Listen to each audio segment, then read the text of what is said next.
पौष अमावस्या की पौराणिक कथा। आज हम आपके लिए पौष अमावस्या की पौराणिक व्रत कथा लेकर आए हैं। चलिए मिलकर इस कथा के बारे में विस्तार पूर्वक जानते हैं। पौराणिक कथाओं के अनुसार किसी गरीब ब्राह्मण के परिवार में एक सुंदर, गुणवान और संस्कारी कन्या ने जन्म लिया था। जब वह कन्या बड़ी हुई तो ब्राह्मण को उसके विवाह की चिंता सताने लगी, किंतु गरीब होने के कारण वह अपनी पुत्री का विवाह करने में असमर्थ था। इस प्रकार कुछ समय बाद उस ब्राह्मण के घर में एक साधु महाराज आए और ब्राह्मण ने अपनी क्षमता के अनुसार उनका आदर सत्कार किया। ब्राह्मण की सेवा भाव से खुश होकर साधु ने उसकी कन्या को लंबी आयु का आशीर्वाद देते हुए बताया कि इस कन्या के भाग्य में विवाह का योग नहीं बन रहा है। यह सुनकर ब्राह्मण दंपत्ति ने साधु महाराज से प्रार्थना करते हुए कहा कि हे महाराज, कृपया कर इस समस्या का कोई समाधान बताएं। इस प्रश्न के उत्तर में साधु ने बताया कि पास में एक गांव है जहां सोना नाम की धोबन रहती है। वह एक संस्कारी, धार्मिक और पतिव्रता स्त्री है। यदि आपकी पुत्री उसकी सेवा करे और वह धोबिन उसकी मांग में अपना सिंदूर लगा दे तो इसका विवाह हो जाएगा।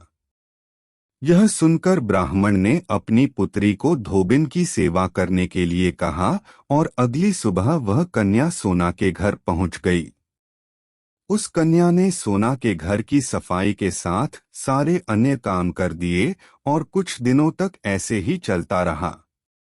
एक दिन सोना ने अपनी बहू से कहा कि तुम रोज सुबह उठकर ही घर के सारे काम कर देती हो और मुझे इसकी भनक तक नहीं लगती।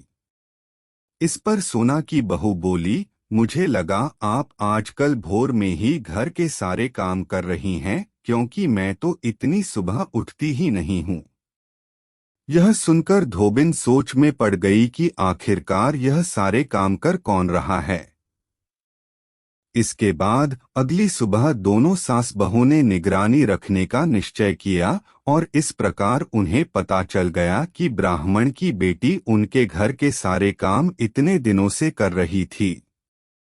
सोना उसके पास गई और बोली, हे देवी, आप कौन हैं और इस प्रकार मेरे घर के सारे काम क्यों कर रही हैं? इस प्रश्न के उत्तर में उस कन्या ने पूरा वृतांत सोना को कह सुनाया और अंत में उससे प्रार्थना करते हुए कहा कि आप अगर मेरी मांग अपने सिंदूर से भर देंगी तो मेरा विवाह हो जाएगा। सोना ने तुरंत ही अपने सिंदूर से उस कन्या की मांग भर दी और वह कन्या वहां से चली गई। इस दौरान सोना के पति का स्वास्थ्य कुछ सही नहीं था और वह घर से बाहर किसी काम से गया हुआ था। सिंदूर देने के बाद वापस लौटने से पहले ही उसकी रास्ते में मृत्यु हो गई। सोना को जब यह पता चला तो वह घर से बिना अन्नजल ग्रहण किए निकल पड़ी। उसने निश्चय किया कि रास्ते में वह किसी पीपल की 108 बार परिक्रमा करने के बाद ही जल ग्रहण करेगी। उस दिन पौष अमावस्या थी और उसने पीपल की 108 बार परिक्रमा की, उसके पश्चात जल ग्रहण किया। इस प्रकार पौष अमावस्या व्रत के पुण्यफल से उसके पति को प्राणदान मिला और आज भी लोग पूरी श्रद्धा के साथ इसका पालन करते हैं। ऐसी ही अन्य रोचक कथा के लिए हमारे साथ जुड़े रहें। जय श्री कृष्णा।